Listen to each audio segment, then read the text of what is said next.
جب ہدف کا تعین کر کے آپ چل پڑیں تو پھر دائیں بائیں نہ دیکھیں، پھر مخالفین کی مخالفت کی پرواہ نہ کریں، ذاتیات کی بنیاد پہ الجھیں اور لڑیں مت۔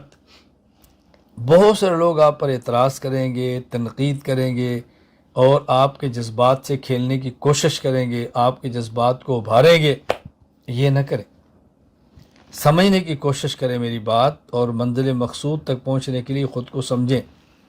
میں سمجھانے کے لیے ایک بات عرض کیا کرتا ہوں کہ اگر کسی شخص نے ایئرپورٹ پہ جانا ہو اور اس کی فلائٹ کا وقت کم ہو اور وہ گاڑی پہ نکلنے لگے اور کوئی شخص اس کو گالی دے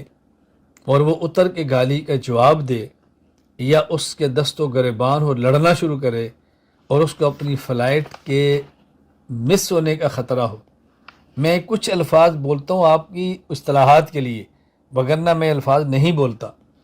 اس کو خدشہ ہو کہ اگر میں اسے الجھا تو میرا جہاز چلا جائے گا اور میں جہاز میں سوار نہیں ہو سکوں گا، وہ بندہ اس سے الجھے گا نہیں۔ اگر اس کا ڈرائیور الجھنے کی کوشش بھی کرے گا تو وہ کہے گا یار اس لڑائی کو چھوڑ، ہمارا جہاز نکل جانا ہے، اس لڑائی کو چھوڑ، ہمارے جہاز نے چلا جانا ہے۔ آپ اپنے جہاز کے چلے جانے کے خدشے سے اپنے اوپر ہونے والی گالی برداشت کر لیں گے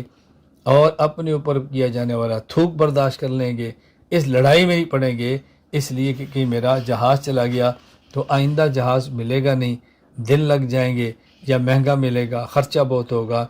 تو اسی طرح ہدف کا تعین کر کے جب ہم دوڑیں گے تو لوگ گالیاں بھی دیں گے، برا بھلا بھی کہیں گے، الزامات بھی لگائیں گے۔ ہر الزام کا ہم جواب نہیں دے سکتے، ہر بندے کی تنقید کا جواب نہیں دے سکتے، ہر بندے سے لڑ نہیں سکتے۔ خاموشی سے اپنے کام میں لگے رہیں، ایک وقت آئے گا آپ ہدف تک پہنچ جائیں گے اور الزام